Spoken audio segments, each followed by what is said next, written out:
It's all day of football. Doring Watson here. I know we're going to send it back your way in a minute, at least from what I understand.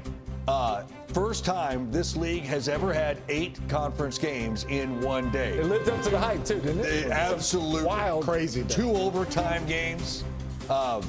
So much there. All right. How do you explain Auburn letting, I don't want to take credit away from Missouri, but how did Auburn not win this football game? You have 2 teams that react to adversity in 2 very different ways.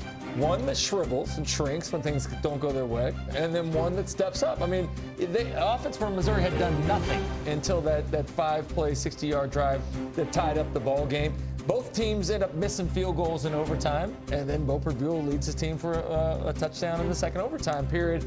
And Arnold takes a Auburn does nothing. Yeah, so I mean, it's par for the course for Auburn. They found a way to win. I mean, I just love how excited Drink was. But it was the defense again. You know, we talk about this Missouri defense, and in the very end, they come up with a big play to seal the game from Missouri. But you know, another crazy game on the Plains. Can you imagine what the fan base is thinking about of the last 2 games that they've had in this conference, coming up just short like they did last week? So again, Missouri, credit to them for really getting up off the mat. You know, we talked about who's going to get up off the mat. Missouri got off the mat and won this football. I'll say this: it's not easy to win.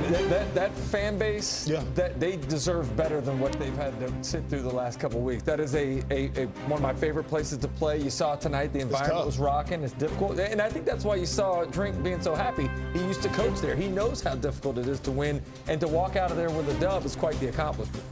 The reality is, last 3 years, 0-4 in league play, 0-4 in league play, 0-4 in league play. That is, you talk about getting yourself off the mat, which is what Missouri did. Auburn has got to be sick and tired of having to pick themselves off of an 0-4 mat. But the thing is frustrating. Conference, as soon as you step into conference play. But the thing that's frustrating even today, when they go back and watch the film, they're going to see drop passes. They're going to see some great things. They're going to see a lot of missed opportunities that they left yardage on the field, big plays on the field. Guys like Cam Coleman that are wide open. He catches some, doesn't catch others. So I think the most frustrating part is that when you look at the roster, they still have a lot of talent assembled, but for whatever reason, they're not getting their production out of, and that really always comes down to leadership. The frustrating part, too, for me is how nasty their defense is. Their defense is championship worthy. They can't pair it with any sort of offense. And even though you move the ball tonight, they're still one of the worst red zone teams. You get down inside the 5-yard line the last couple of weeks, they haven't been able to function. Left way too many points out there on the field. Oh, man, oh, man. All right, so we're going to dive in. 60-minute SEC football final. At the end of the show, each of us will give our top 5 in this league. So start to maybe get yours together and see if it matches up with any of ours, or you can call us idiots or whatever you want to. But what a day, guys. Par for the course, too. Yeah, no doubt. It's fun. That's right. You like it called I love it. Idiots, geniuses, you know. So-and-so knows That's ball. why we love SEC So-and-so football. doesn't know ball. Let's go. SEC football. Between Ole Miss and Georgia, Bulldogs outscore Ole Miss 17-zip in the fourth quarter, and Kirby's team gets a huge but difficult home win. Another day in the SEC, and one-possession games have become the norm. I don't know that I've ever been a part of one like that. A lot of credit goes to Lane and his staff. They had their team really prepared to come into this game and start fast, which they did. A lot of credit goes to our offensive staff and the preparation they put in to not stop. I just told the guys that's a culture win, because you don't win that game if you're not physically tough, mentally tough. We call it hard to kill. And the one thing we're hard to kill. We won't go away. It's disappointing to have a shot like this, you know, to be up 2 scores, as I keep saying, fourth quarter against Georgia, at Georgia, and undefeated. To go to 7-0, I mean, that's kind of one of the lifetime moments, I told them, and it's right there. Or we're sitting here in a very different, you know, we make one significant play in that area there. We're sitting here saying, man, what a great job coming in here, and great job by the guys, you know, getting up early on them and finishing off Georgia to go 7-0. And we didn't. And again, credit to them that they made a lot of significant plays in significant moments, whether it's a receiver catching the ball, whether it's, we have the third down route. Before that, fourth down decision where, we throw to Trey and there's a guy right there and man with no safety, and the guys made a lot of plays. Time after time after time, Georgia could not get a stop. Eventually, it gets a couple, and they take advantage because of the leadership on offense of Gunnar Stockton. You're exactly right, and continue to be impressed by Gunnar Stockton. He's tough, but you see him maturing as a passer. Mike Bobo called a fantastic game, but we always talk about how Georgia has started off slowly, defensively and offensively. But you look at Gunnar Stockton, they go into that game, they go on 8 straight scoring drives. You get the idea that whoever punts first is going to lose the game. They make Ole Miss punt, but in the second half, Gunnar Stockton goes a perfect 12 of 12 for 3 touchdowns, 135 yards in the second half. Lawson Lucky coming to the game with 5 catches, 38 yards, and no touchdowns.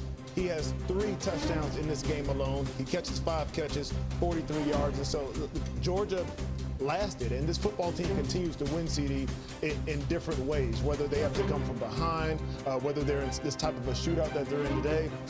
Complimentary football, but the leadership of Gunnar Stockton and the development of Gunnar Stockton in the pass game and the run game has really been great to watch. BW, you remember that hype video that Ole Miss put out, the bathtubs and the shovel and everything else? I'm guilty of shoveling dirt on Georgia. In my notes, I said, no longer is Georgia the more athletic team, the more physical team, the more fast team. I was completely writing them off. I said the days of the dominance of Georgia are over with. But that may be true. Some of those things may be true. Yeah. But the fact of the matter is they are the grittier team. They're the gutsier team. They find ways to win. They were trailing in this ballgame by 9 points at the beginning of the fourth quarter and found a way to come back. And they got together and said, look, we can't stop these guys. So maybe the best defense is keeping it away from them. They held the ball for 22 minutes. They ran for 124 yards in the second half alone and completely changed that ball game in the fourth down. I give them a lot of credit. It's the same way they found a way to win in Knoxville. All right, flip side of this, Georgia's off next week before they deal with Florida in Jacksonville. Ole Miss goes to Oklahoma. Where's the concern for Ole Miss? Did we think the defense would be better than it is? Like, what have we seen from Ole Miss here? Well, you thought it would, but I think for Ole Miss, you look at this game, and you mentioned the fourth quarter. Fourth quarter alone, they have 2 3-and-outs. They hadn't had any of the whole game, so it's almost like they ran out of steam a bit. And in the fourth quarter alone, Georgia has 17 points, 143 yards. Ole Miss has no points and 13 yards. You talked about it, time of possession, and so it's finishing these games for Ole Miss. And look, last year, this rivalry has kind of gone back and forth. Last year at Ole Miss in Oxford, tough game for Georgia. The year before that, tough game for Ole Miss when they came to Athens, and so you're starting to see the development of that. But for them, really, it's about finishing in the fourth quarter. Georgia outlasted them. Had them where they wanted them, but they let them get right back into it, and props to Georgia for that as they go to 6-1, and Ole Miss suffers its first loss, now 6-1. Tennessee and Alabama. Tennessee has not won at Bama since 2003, second quarter 7-7. Tennessee backed up inside its own 10. Joey Aguilar scrambling, kind of loses his footing, throws it away. It's intentional grounding in the end zone. Those are not the Bengals walking like an Egyptian. That's a safety. 9-7. Ensuing Alabama drive. Ty Simpson, Lazare Brooks, 25 yards. Into the red zone, and 4 plays later, it's Jam Miller to put him up 9. Fantastic play call here. Getting the ball outside quickly. You see the misdirection.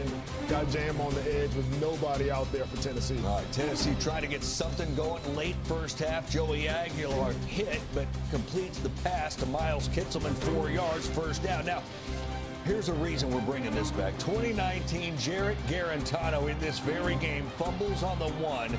Then Trevon Diggs takes it to the house. Something similar happened on this day. Tennessee, 9 seconds left on the 1. 2nd and goal. Joey Aguilar throws into the flat. It's picked up by Xavier Brown, and he goes 99 yards and changes everything. Last play of the half, if you just make the tackle right there, Brown does a great job of jumping out of the tackle to score. Swing of 14 points right there, and Tennessee's devastated. 23-7.5. So instead of being down 2, you're down 16. Ball's got to be out front. You can't throw late, and you can't throw behind the receiver there.